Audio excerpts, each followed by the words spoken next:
I wonder how has the political power and the more religious sections in Egypt, how did they react to this novel and how did they handle it, so to speak?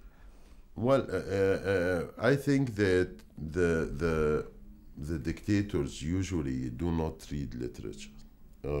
And I don't think even the fanatic people read literature at all, because there is something contradictory between being fanatic and being a reader of literature. Because if you really appreciate literature, you will never be a fanatic. And if you are a real fanatic, that's the best thing to do is to keep yourself away from literature, because it's a very different world. This novel has been the best-selling novel in the Arab world for 5 years in the Arab world in 23 countries, and since from 2002 to 2007. Now it's number 2 because my new novel is number 1 as well.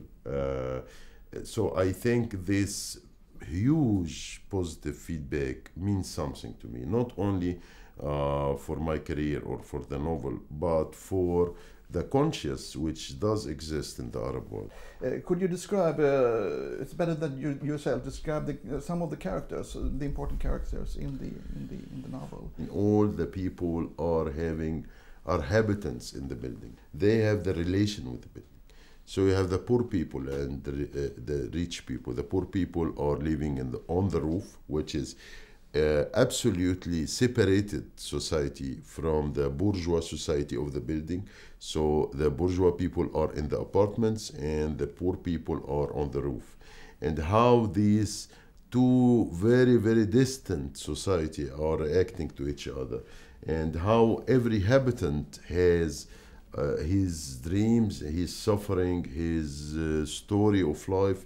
That's exactly what I tried to present in the novel. Yeah. When did you start off as a writer, and had you published anything else before the Yacoubian building was? Well, I did begin my career as a writer very early, because I am a son of a writer, and writing was my only dream of life. But I had some problems to get published for 12 years. I was refused to be published by the government publisher 1990, 1994 and 1998. And every time I was refused, I had small publication made by myself or my friends, but it was not really publishing in the real sense. So you could say Yacoubian building was my first meeting with the readers. And now I am publishing my previous works after the Yacoubian building. Yeah. I kept looking for a publisher, and then I found a very small avant-garde publishing house whose owner is an activist for democracy, and he had already his problems with the regime, so it didn't make really big difference one more novel, you see. And he published the novel immediately, and from the very, very beginning it turned out to be a real phenomenon. It was selling very, very. I think that the first edition was out in few days, and it kept up. Authors don't like to speak about the ongoing work, I think, but I have to ask you, your next book, you started to write anything? Yes, you see, there is much in common between writing a novel and having a love story. You see, you have the first motivation, the beginning, and you're waiting for the feeling, and the love story gives you great moments and terrible moments as well.